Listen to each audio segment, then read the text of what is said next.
चक्षुरुन्मिलितं येन तस्मै श्रीगुरुवे नमः।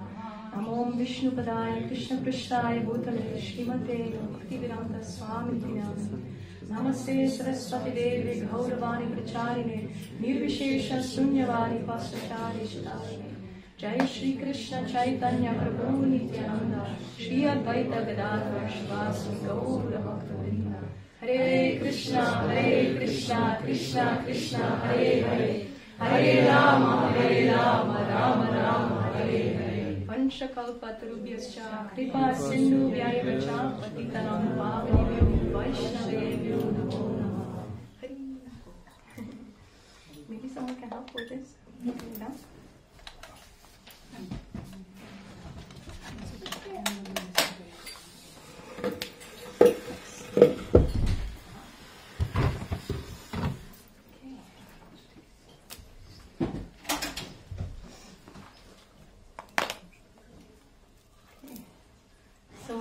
Today I will speak something about Caitanya Caritamrta. It's my very first time speaking about this book, so please have mercy on me. It's a very important book because it describes the life of Chaitanya Mahaprabhu. And of course here he is in the middle, in the center of all of us, in the center of Amsterdam. So he's very important, and in a week's time it's his birthday. So hopefully today some thoughts and ideas to premeditate on this special day. He's very important. I mean, he never comes alone. We see he always has Nityananda Prabhu at his side. And there's this beautiful verse in Caitanya Caritamrta by Krishnadas Kaviraj. He says, it is easy to hold the sun in your hand. It is easy to split the mountain with your head. It is possible to count all the raindrops when they fall down from the sky when it rains. And even it is possible to count every atom in existence. But it is impossible to count all the glories and qualities of Lord Nityananda Prabhu. And if that is Nityananda Prabhu, then what to say about Chaitanya Mahaprabhu, who's the source of Nityananda Prabhu? So today there's a lot to speak about him. I chose one topic. Hopefully it will inspire you. I thought before that, it's maybe important to recite something. Because of course, Chaitanya Mahaprabhu, he gave us the mantra, which made such a deep impact in our lives. I don't think we can imagine our lives without this mantra now. And also he gave his life as an example for us, how to reach prem, the ultimate deepest love. But furthermore, he also wrote 8 verses, only 8, not whole big, thick books, just 8 verses. Which I think you all know, so it's the Shikshastakam prayers. And today we will speak about one of those verses, but I thought maybe it's nice to recite them all as a meditation on Chaitanya Mahaprabhu. Yes? So I'll put them on the screen and we can recite it together. Okay? So 500 years ago, he wrote the last incarnation of God on earth. He wrote those 8 holy verses. So let's go. Cheto dharpana marjanam bhavamahadavagni nirvapanam shreya kairava chandrika vitaranam vidyavadhu jivanam anandham buddhivartanam pratipadam punnavrita svadanam sarvatma snapanam param vijayate Shri Krishna Sankirtanam Nam Namakari Bhavudhan Nija Sarva Shaktis Tatrarpita Niyamitaha Smaranena Kalaha Etadrishi Tava Kripa Bhagavan Mamapi Dhurdaivam Mitrisham Mihajanina Nuragaha Pranadapi Sunichena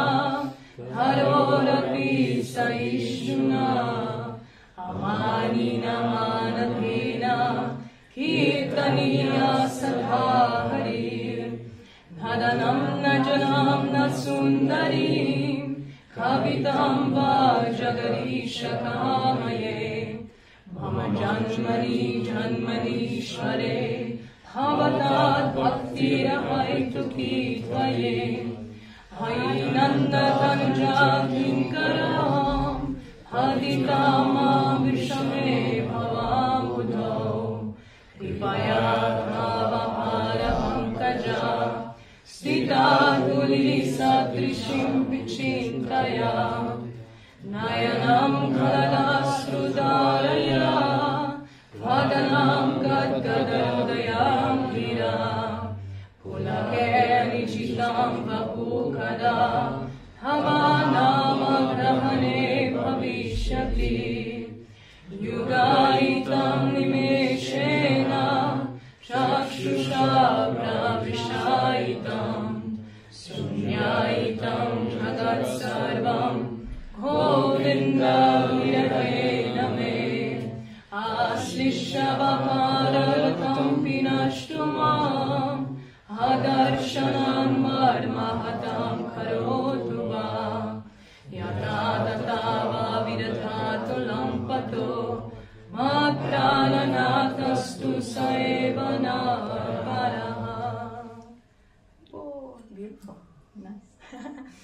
So, yeah, we'll speak a little bit about this. And actually, Chaitanya Mahaprabhu, he explains what these verses do to him in the very last chapter of his life story, the Caitanya Caritamrta. So I thought, as a sort of purport, let's read that with some beautiful points, and then we go into our theme of the day.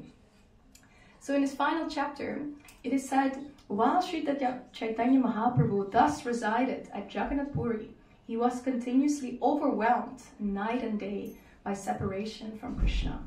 He would recite his own verses expressing their meanings and emotions, and thus enjoy tasting them with his two friends.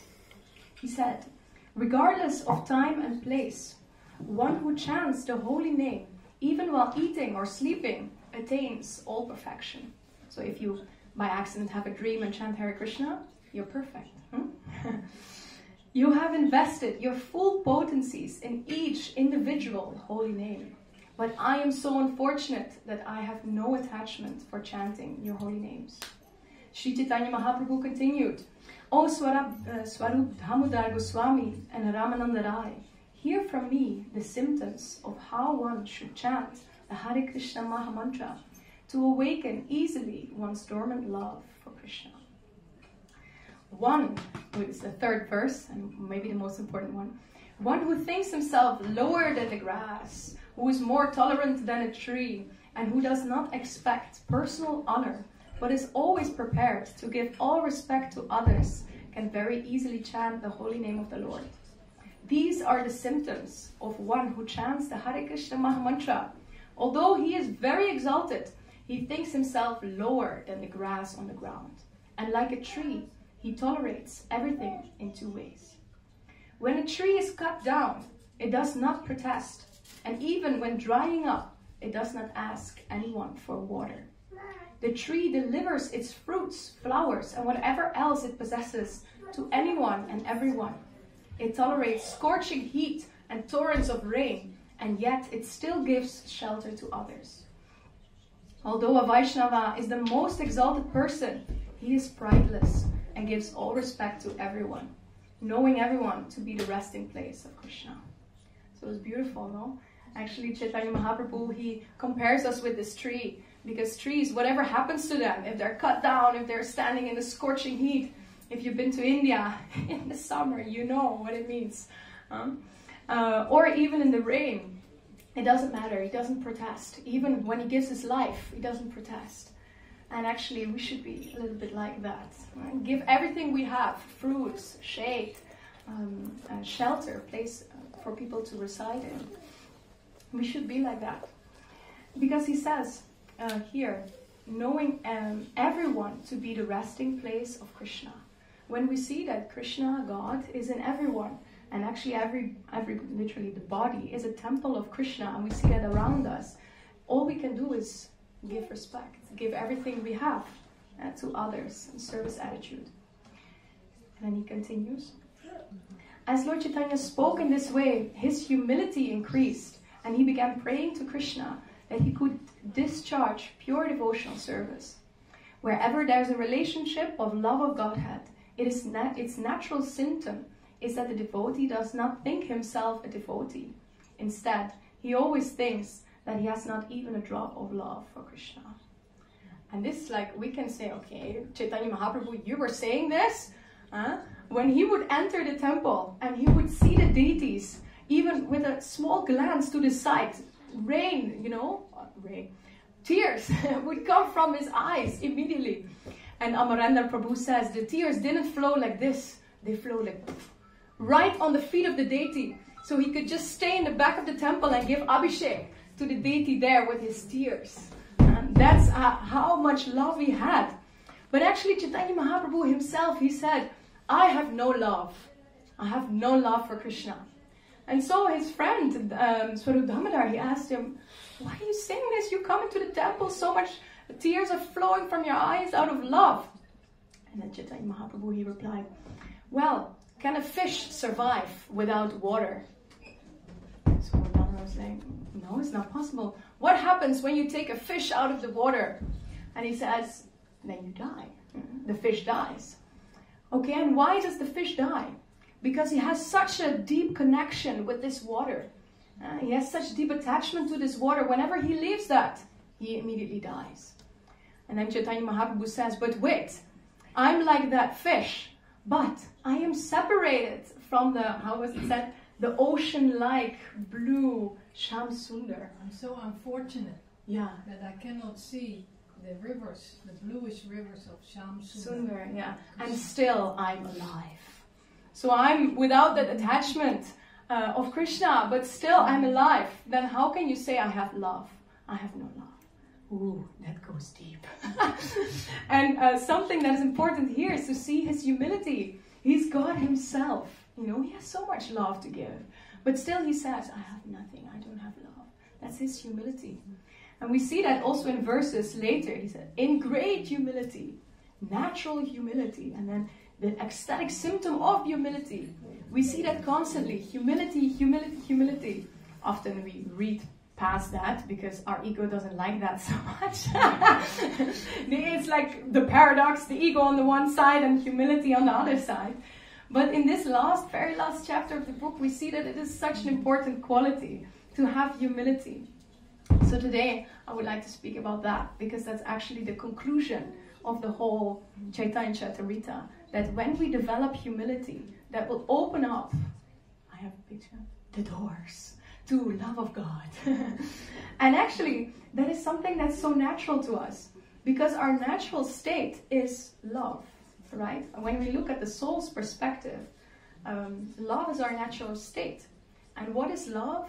Love is when you are giving completely your whole self to the other. Doesn't mean that, okay, the other likes chocolate most, but I like dal, so I'm going to bring that person dal. No, then it's all about me. And love is about putting yourself aside a little bit and then giving to the other. That's what love is, and that's actually what service is. And you can only do that, have that pure love, when you're humble, when you have humility. And so it's our natural state, because our natural state is to love. So our natural state will also be to be humble. But maybe in our lives we see that's not always the case right now. So how does it happen that we don't have that humility now? We lost it along the track somewhere. So let's look at that a little bit.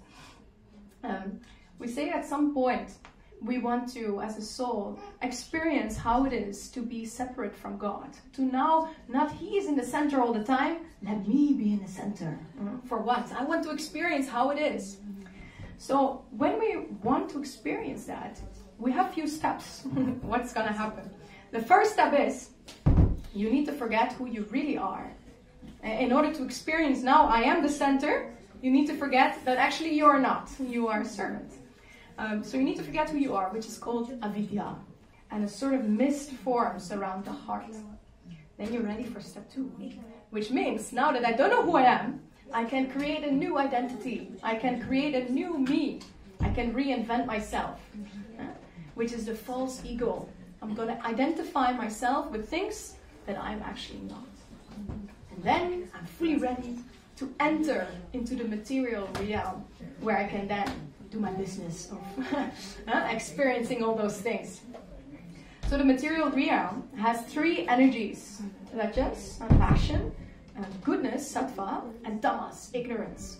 So when the soul comes to this material world, there's first this sort of, this was my version of trying to make a sort of window through which you look, because the false ego is sort of a window glasses with which you see the world from a different perspective.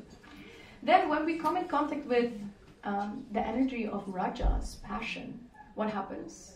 Intelligence is created. We get intelligence.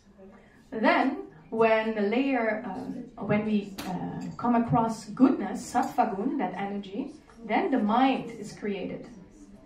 And finally, when we come in contact with the last energy, which is ignorance, then the body is created. So then the soul has all these facilities, all these layers, like an onion, with which I can express myself in this world. I can use my intelligence, I can use my body, I can use my mind with all its thoughts and desires to do something within this world.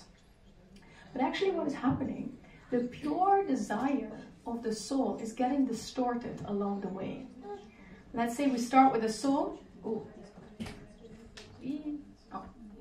We start with the soul. The soul has a desire. Let's say the soul is Sat, Chit, Ananda. The soul is eternal.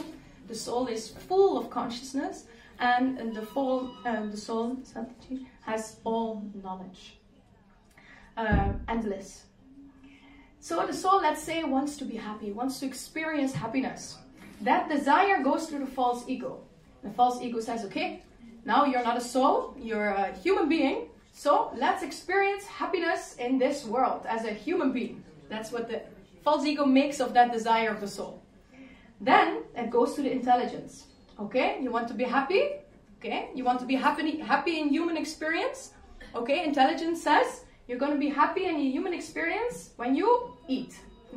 When you have food, nice food, you're going to be happy.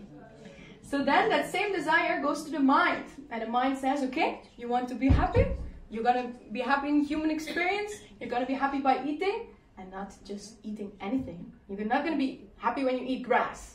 You know, the mind says who you are. It has your characteristics, your past experiences in there, your samskaras. So the mind says, not just some food, but pizza. When you eat pizza, then you're really going to be happy. You know? So what happens then? Energy, prana, goes to your, saliva glands, and to your stomach, and you feel hunger. So actually, something that was pure in the beginning, I had a pure desire to feel transcendental, everlasting happiness. That's what the soul wants. And it ends up being having an empty stomach and being hungry and feeling like pizza, you know. And that's not even what we want, because we want to eat a salad and not the pizza, you know. So that's how the pure desire of the soul gets distorted through all these different stations, let's say. So what we try to do in spiritual life is to purify, to cleanse all these different assets that we are, so we can come back to our true selves, to the true desire of the soul. So most spiritual processes begin on the outside. First, detox your body. How do we do that? How would you say? What can we do to spiritualize our bodies? Fasting. Fasting? Oh. It's possible, it's not so pleasurable, but popular, right? Intermittent fasting and all that. Yeah. Take What else? prasadam. Eat prasadam, yeah. Put tilak, put nice devotee clothes. Now I'm a devotee. Then, how do you spiritualize your mind? What do you do for the mind? Reading. Yeah, that's more of the intelligence, maybe. Reading. Chanting, meditating, trying to focus the mind on one thing, and then intelligence, you said it, to read, to read the scriptures, to study, to be in the presence of people with a high consciousness, with gurus, teachers, listen to them. But then, you think I did all those things, I'm wearing the perfect dress, I'm wearing nice tilak, it's not a spot anywhere. I'm meditating, I'm doing 64 rounds every day. I'm reading the rest of the time. I read the whole Srimad Bhagavatam forward and backwards, and still something remains within the heart. Why? Because we have cut the branches. We didn't take the roots out of the tree. because the roots is the false ego. So even though that intelligence, the mind and the body, they're all cleansed, still there's the false ego that puts a little bit of sand in the sweet rice and it tastes, doesn't taste good. Even though it's few, grains, it's still you taste it. So what can we do to dismantle the false ego? We cannot put tilak on the false ego, unfortunately. What can we do for the false ego? So what's that? Verse number 3. Take initiation from a bona fide Buddha. Yeah. He will dissolve your false ego. Yeah, but then it's completely dependent on someone else. Well, can we also do something? So Yeah, you have to approach the false ego and follow his instructions. Yeah. Otherwise it doesn't work. Yes. Yeah. So What what did he you say? said. so this Service. Yeah. And you 3, you said. Yeah, I verse thought 3, Shiva. become humble like a blade of grass in the street, and Yeah. tolerant as a tree, and in that state of mind you chant the holy name. Yeah. Yeah. Actually, to do service, to take initiation, you need a quality, which is humility. Humility is the remedy, is the medicine for the false ego. So we will speak a little bit about that today. Let's see, where we go. Yeah, I found a beautiful quote of Mahatma Prabhu. He says, the false ego doesn't like humility. The false ego nourishes our false pride by endlessly seeking glory, acknowledgement and honor. And to do this, it must avoid the reality of who we really are. It thrives in darkness. So our false ego, remember the first step, it needs to forget who we really are, and then you can form a false self, a new self. So when we actually gain knowledge and we gain a sight of who we actually are, then the false ego, it loses, it dissolves. So that's what we don't want. We don't want to know who we are. But actually, of course, we are here because we do. And we want to dissolve the false ego. So a few things to know about our situation now. The false ego, it really loves the two words. I'm going to ask you. Which words are the favorite words of the ego? I. Yeah. I and mine. The false ego has the dictionary, and it is 2 pages thick. And the first word is I, and the second word is mine, and that's all it knows. And that's the illusion of the ego, I and mine. So to get rid of that, we need to realize some things. The first one is that you see that I have that word mine, but I don't own anything. I made a point. That is my phone. This is my sari. This is my friend. This is my madanga. I bought it. It's my house. This is my temple. This is my city. We have that word mine on everything. Everything is our possession. But actually, what do I own? I come with nothing in this world, and I leave with nothing. I can say it because my sister, she just gave birth to that little boy yesterday evening. And he didn't come with any baggage, he didn't have any books or money. He just came out, and there he was. And that's also how we will leave this body, with nothing. But often we say it's mine, because I have this book, it's my book, I paid money for it. But what did I actually do to get that book? Was I the one to plant the seed of that tree somewhere in Ethiopia? Was I the one to every day water that seed and make sure that the tree grows? Was I the one at the right time to cut the tree and to bring it to the factory? Was I the one to invent the truck? How we could bring that trunk from one place to another? Was I the one who invented all these machines that somehow made out of this trunk paper? No. Was I the one to transport this paper towards a country? Was I the one to come up with a sort of idea to put something on paper and to resemble this book? No. All I did was put 10 euros down and say, now it's mine. Whereas actually the whole world worked together to create one book. And I say it is mine because I put down 10 euros. It's illusion. It's strange. We are just a guardian.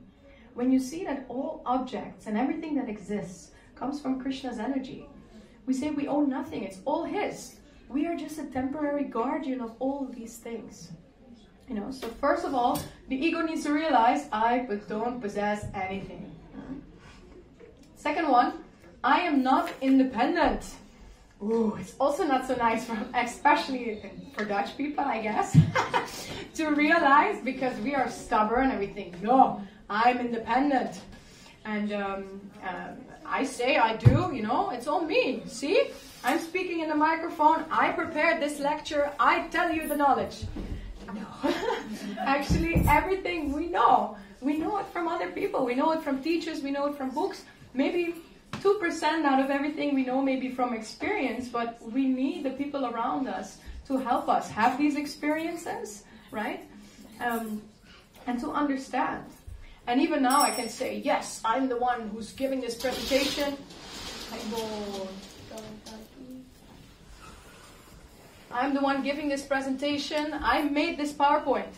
But I don't know anything about the workings of this computer. I don't know about this program, how it works. I just put some words and letters in, and now I say, I did it. See? That's the illusion of the ego. It's always thinking that I'm independent, I'm doing this. And then, I am limited. We think that we know. I have this knowledge, I know this, because everyone is like this. Every man in the universe is like this. Maybe you hear it sometimes. Because we think we checked everyone, maybe. This is the illusion that the ego, he knows more than it actually knows. I can say, I think that 99.99% of everything that exists or that is there, we actually don't know. And maybe that 0.01% we do know. Prabhupada had this nice way of showing people, even of the highest intellectual qualifications, that they're actually not so much, or that they are limited. He would say, who shall I think? What did you have yesterday for breakfast? Yeah, you. This is what Prabhupada would do to people, so I try to do it to you. I think bread with hummus. Bread with hummus, and what did you have for dinner? Huh? Vietnamese? Yeah. And the day before, what did you have for dinner? Yeah, we cannot remember, you know, and Prabhupada, he would say to someone like, what did you have for dinner? What did you do at 4:30 yesterday? You know, and he would like go very deep into these things to show that even yesterday you don't remember. How can you say that you truly know something and you are the one who's making all the decisions? No, you know. So we see that we are limited. So actually, when we know all these things, naturally we come closer to what is actual reality, and we become humble because we see that actually I don't own anything. I do not act alone. I do not know all these things just by myself. And I'm so limited. So it is humbling to have this knowledge. Actually, Gurjan Prabhu, he had a nice definition of humility, very simple. He said, humility is reality. Once you come closer to reality, you naturally be humble. Because you'll know what you're not, and you know what you actually are.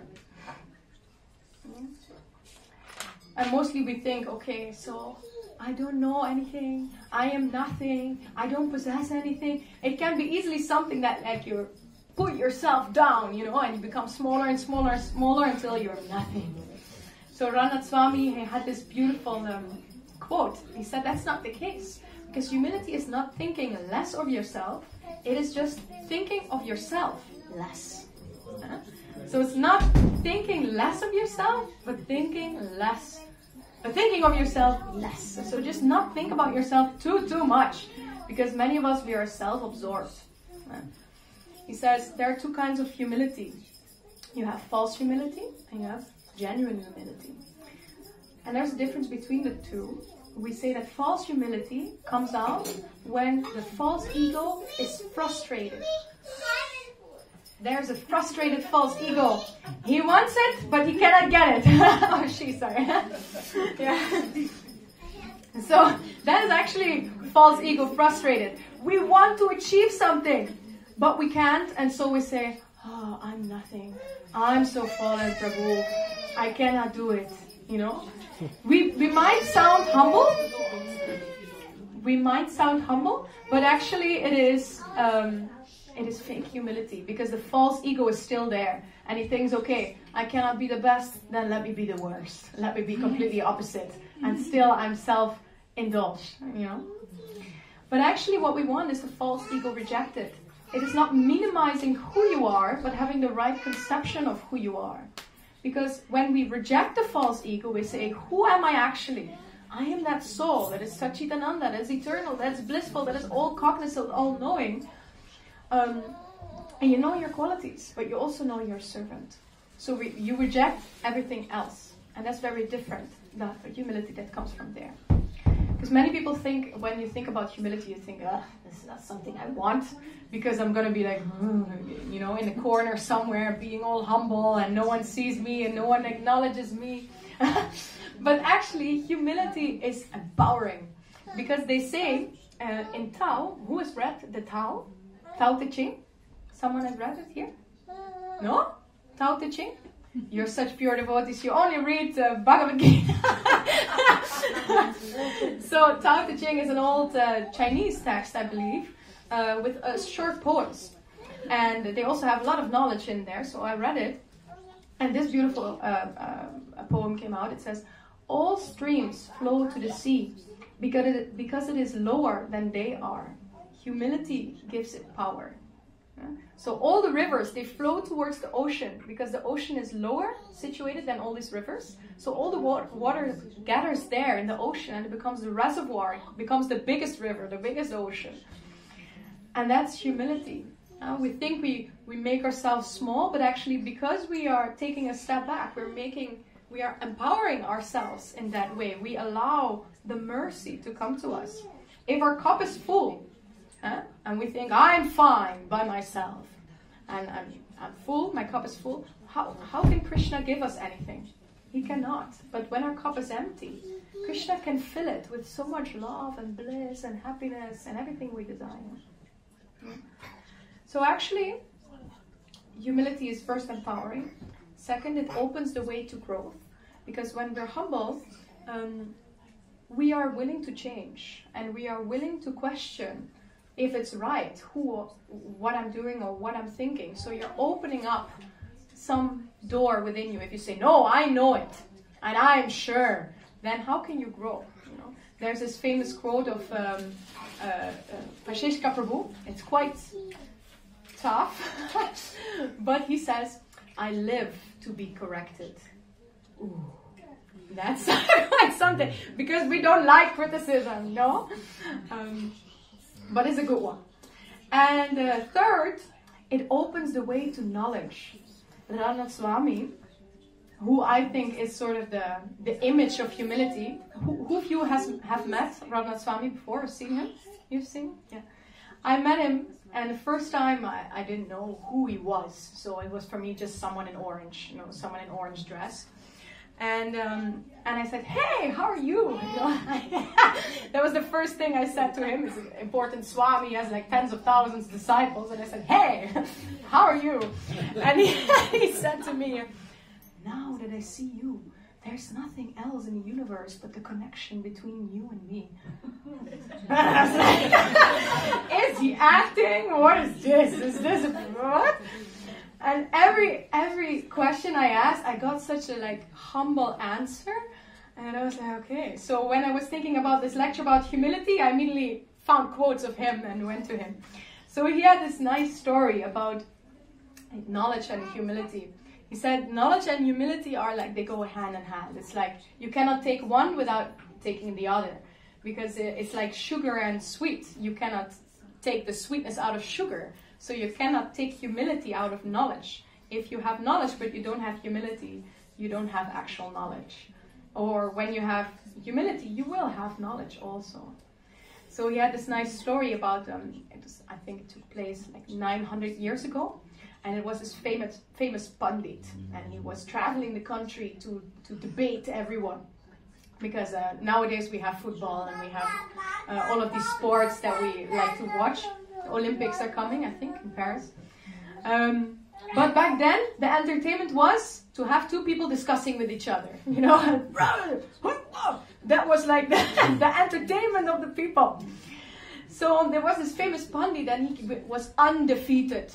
No one could defeat him in an argument, in a discussion.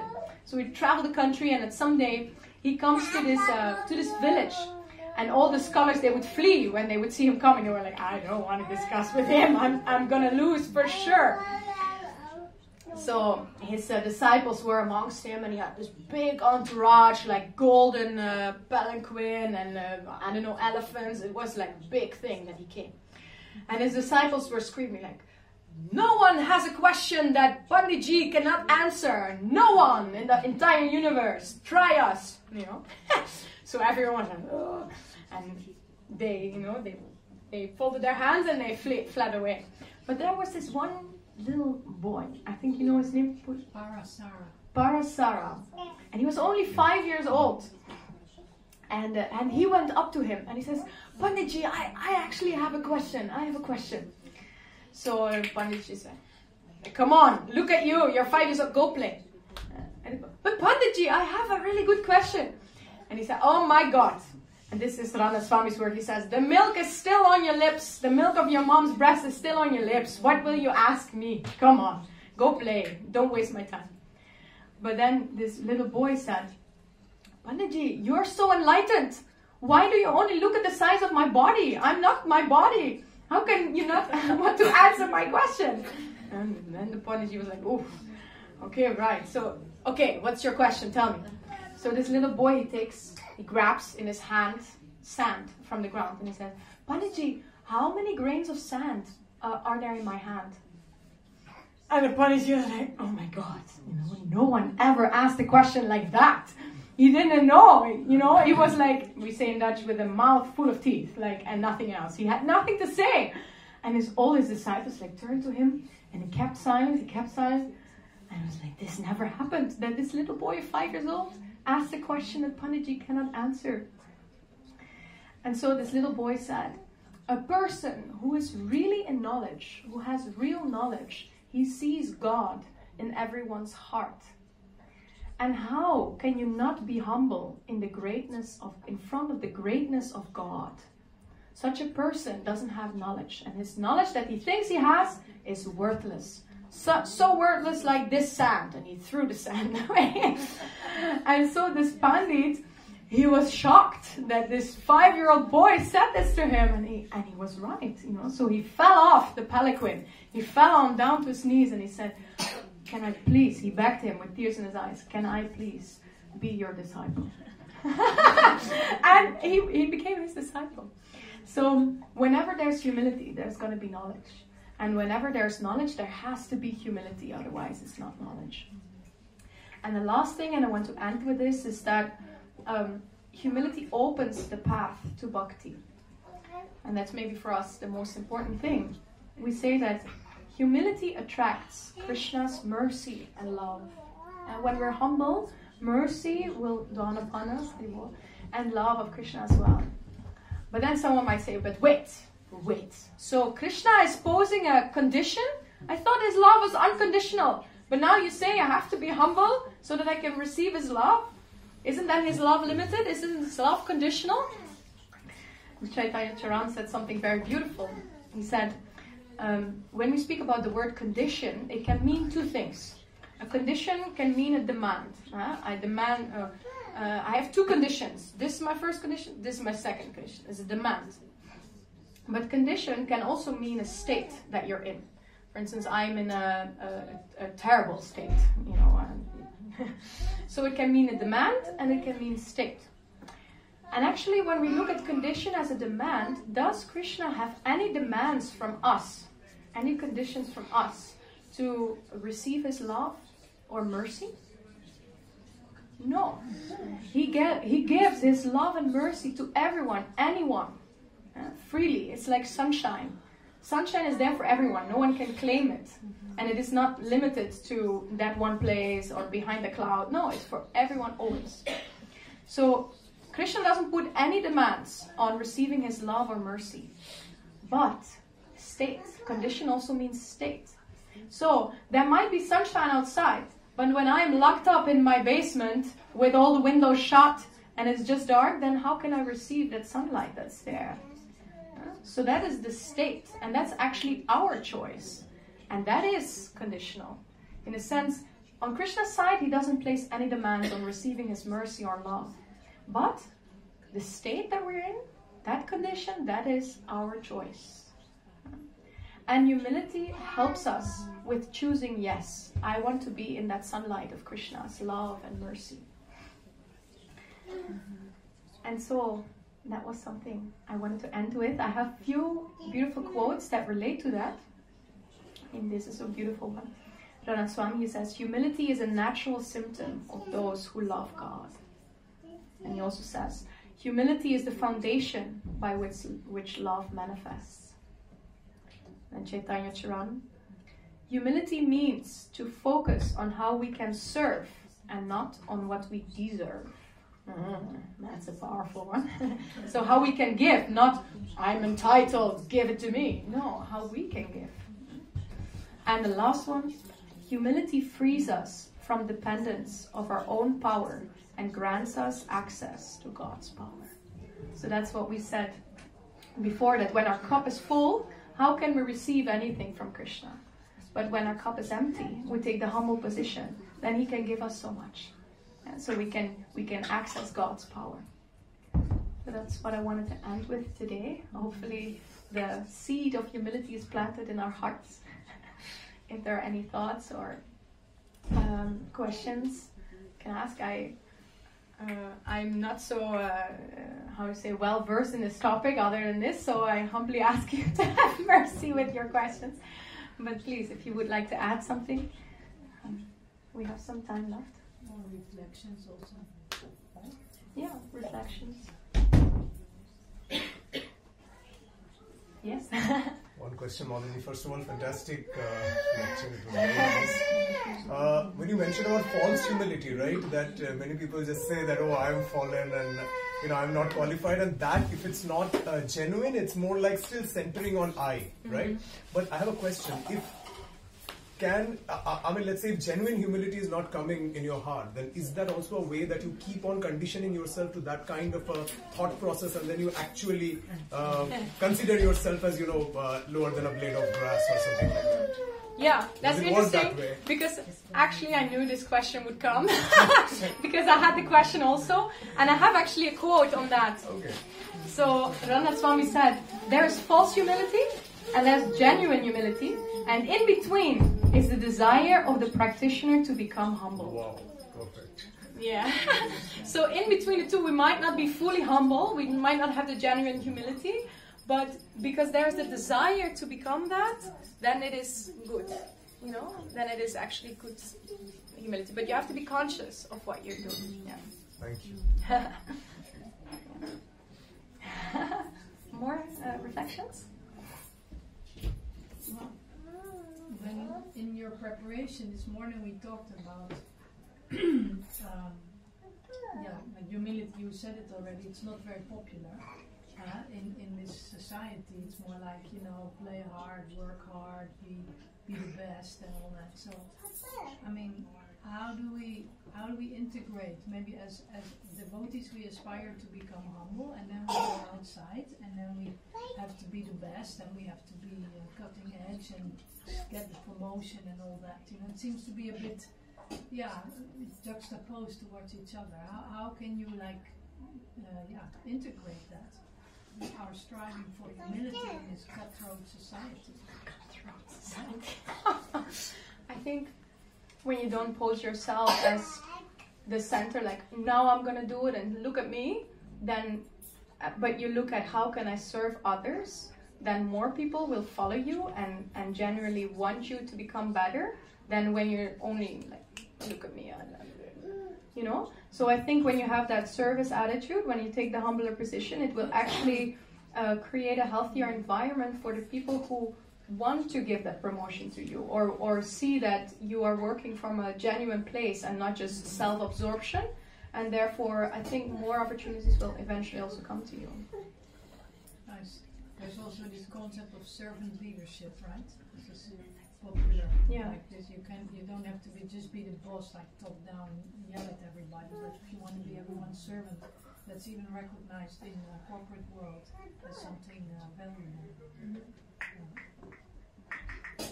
Anyone else? Also, just to encourage her, it's our first lecture on Caitanya. don't have to encourage difficult questions. Is any questions or share or appreciate? I mean, what comes to my mind is the Bhagavad Gita and the Karma Yoga with this discussion we are having. So the fact that that's what Krishna says, you just have to act and do your best in whatever field or whatever sphere of your life, and without thinking that it is you doing it. Yeah. And as you just said, that somehow creates an example. I mean, creates an energy that people do follow. It is at least my experience. I mean, I think it works very well. Yeah. Because many people think that humility is just like, okay, I put everyone before myself and then I'm just, in a corner of the room. But actually, Krishna encouraged Arjuna to work in humility, to fight without his ego, but he still said fight. And he didn't mean, okay, go walk there like this and let everyone shoot at you because you're so humble. No, he said, take your weapons, go for it. Now you're fighting this war, but you're fighting it without ego and with humility and with honor and respect. So it's not that when we're humble, we're going to be walked all over. And no, because that was also not what happened to Arjuna. So it's actually an active way of going about your day and your world. Yeah. Okay. Thank you, everyone. Thank you so much. So we will have Gaur Arti now, and after that there will be a dance performance. So please stay after Gaur Arti. Oh, 10 minutes more. What shall we do? Well, maybe we can try to think like what the examples of humble behavior do we remember from the Shastra, like devotees who are exalted, who are more ahead than we are. How did they behave humble? I remember one story about the snake. She was disciple of Narada Muni. She became disciple of Narada Muni, and then she stopped biting. Yes, and everyone was beating her. And she was like blue. She came to Narada Muni and said, I don't know what to do. And he told her, just don't bite, but yeah, you can kiss. Just don't bite. Yeah. That's relating to like how do we behave in the world and people are interacting and you can be let go of that. Yeah, because on the opposite of humility is pride, right? And there's this other story. When you said the story about the snake, I was actually thinking about a different story that Prabhupada used to tell. And you said that, what was it again? It was a mouse, and a mouse was running. I don't know the exact story, so I'll paraphrase. And the mouse was running in the jungle, and he was running away from a cat. And he was running, and poof, he bounces upon this yogi who was sitting in samadhi. And the yogi opens his eyes, and he sees this little mouse like frightening in front of him. And he says, how can I help you, And the mouse said, oh, please, a cat is chasing me. If you turn me into a cat, he won't chase me anymore. So the yogi says, okay, you'll be a cat. And the mouse becomes a cat. But 1 week later, the cat is being chased by, I think it was A dog. Dog? Yeah. And again, he thinks, oh, I can go to that yogi. So he runs to the yogi. And he says to the yogi, help me, please help me. The yogi says, what's wrong? Yeah, the dog is chasing me, this guy. So the yogi says, okay, now you become dog, and the dog will not chase you anymore. So 1 week later, who's chasing him now? Tiger. Tiger is chasing him. So he's running from this tiger, and he goes immediately to the yogi. And the yogi says, now what? Who's chasing you now? A big tiger. So then he says, okay, now you become tiger. The tiger will not chase you. And then, what does he say? He's there, he's a tiger. He says, he's looking and he's like, ooh, that yogi looks delicious. I might just eat that yogi here now. So he uses all the blessings that he got from this yogi and he uses it against him. In such a pride condition he is now. Look at me, I'm the tiger, I'm going to eat you. So the yogi says, ha, puff, now you become mouse again. And he becomes a mouse, and in the end, the circle is finished. And this is how we're going life through life, trying to be the best, and then time makes us humble, because we might not do dandavats in a temple, but we do dandavats on our backs when we die, when we leave our body. So time humbles us, right? And we start again, trying to become someone, and then again, and then become. So it's this rat race. But now let's try one life to make a different choice, to try out humility. Maybe it'll change something. So, very cool. I'll close.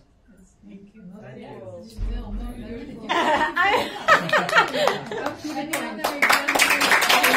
I